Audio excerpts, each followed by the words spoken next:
Lodge அறைகளை சுத்தம் செய்து கொண்டிருந்த ஊழியர்கள் அறைக்குள் கழுத்தில் நைலான் கயிறு சுற்றப்பட்ட நிலையில் இளைஞர் சடலமாக கிடந்ததை கண்டு அதிர்ச்சி.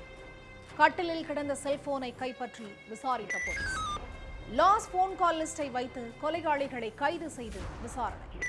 லாட்ஜ் அறைக்குள் உயிரிழந்து கிடந்த நபர் யார்? அவர் எதற்காக கொலை செய்யப்பட்டார்?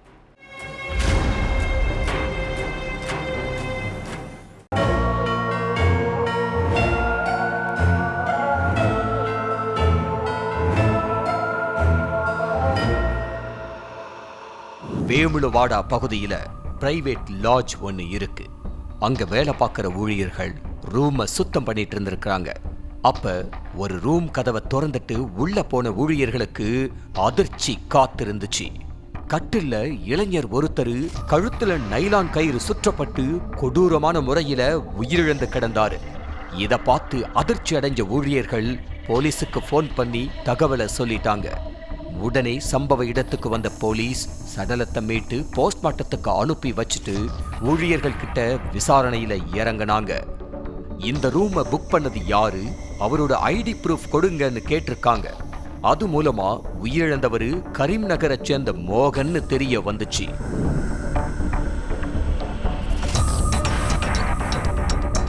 அதுக்கடுத்து அந்த ரூம்ல கிடந்த மோகனோட செல்போனை கைப்பற்றின போலீஸ் அவரோட கால் டீடைலை எடுத்து செக் பண்ணி இருக்காங்க.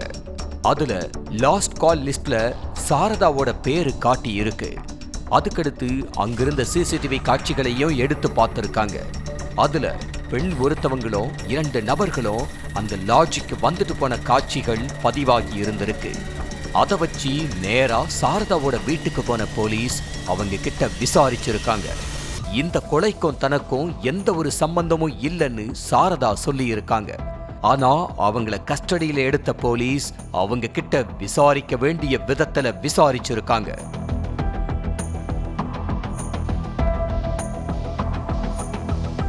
தெலங்கானாவில் உள்ள வேமுலவாடா பகுதியைச் சேர்ந்தவங்க ஷேகர் சாரதா தம்பதியினர். ஷேகர் கிடைக்கிற வேலையை செஞ்சுக்கிட்டு இருந்திருக்காரு. சாரதா பக்கத்துல உள்ள ஹாஸ்பிட்டல்ல நர்ஸா வேலை பார்த்துட்டு இருந்திருக்காங்க. சமீபத்துல சாரதாவுக்கு இன்ஸ்டா மூலமா மோகனுங்கிற நபர் கூட பழக்கம் ஏற்பட்டிருக்கு.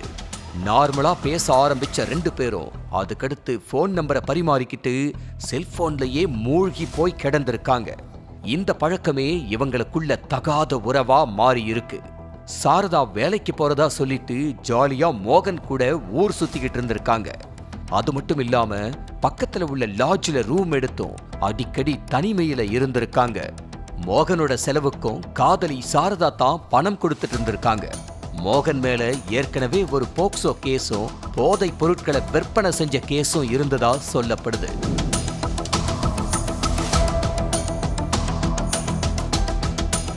இத தெரிஞ்சும் அவன் கூட பழகின சாரதா இந்த 2 கேஸுக்கும் பணம் செலவு பண்ணி அவனை வெயில்ல எடுத்தும் உதவி பண்ணி இருந்ததா கூறப்படுது. ஒரு கட்டத்துல சாரதாவுக்கு பண கஷ்டம் ஏற்பட்டிருக்கு.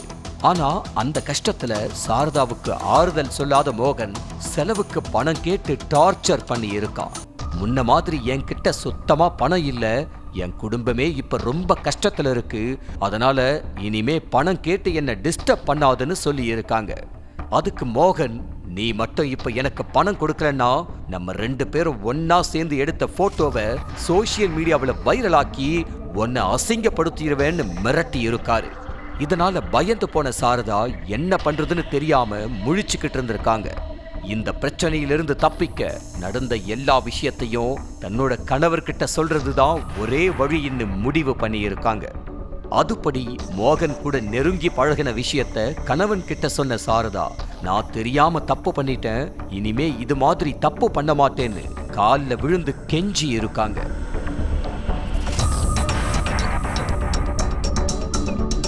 அடுத்து மோகன் தொடர்ந்து என்கிட்ட பணம் கேட்டு பிரச்சனை பண்ணிக்கிட்டு இருக்கான், அவன் உயிரோடு இருக்கிற வரைக்கும் என்ன நிம்மதியா வாழ விட மாட்டான், அதனால அவனை கொலை செஞ்சிடணும்னு கணவன் கிட்ட சொல்லி இருக்காங்க. அதுக்கு கணவரும் ஓகே சொல்லி இருக்காரு. அதுபடி மோகனை கொலை பண்ண கணவனும் மனைவியும் பக்காவா ஸ்கெட்ச் போட்டிருக்காங்க. சம்பவத்தன்னைக்கு காதலனுக்கு போன் பண்ண சாரதா, உன்னை பார்த்து ரொம்ப நாள் ஆச்சு, அதனால நாம எப்பவும் மீட் பண்ற லாட்ஜுக்கு வந்துரு, நான் உன்கிட்ட கொஞ்சம் பேசணும்னு சொல்லி இருக்காங்க. அதை நம்பி மோகனும் அந்த லாட்ஜில் ரூம் எடுத்து தங்கி இருக்காரு. அப்ப அந்த ரூமுக்கு வந்த சாரதா மோகன் கிட்ட பேசுற மாதிரி நடிச்சு கணவனுக்கு தகவலை சொல்லி இருக்காங்க. உடனே அந்த ரூம்குள்ள நுழைஞ்ச சேகரும் அவரோட நண்பர் ரவியும் மோகனை சரமாரியா அடிச்சிருக்காங்க. அடுத்து நைலான் கயிற்ற வச்சு அவரோட கழுத்தை நெரிச்சு துடிக்க துடிக்க கொன்னுட்டு தப்பிச்சு போயிட்டாங்க. ஆனா லாஸ்ட் போன் கால் லிஸ்ட வச்சு எல்லா உண்மையையும் தெரிஞ்சுக்கிட்ட போலீஸ் சாரதா, ரவி, சேகர்னு 3 பேரையும் அரெஸ்ட் பண்ணிட்டாங்க.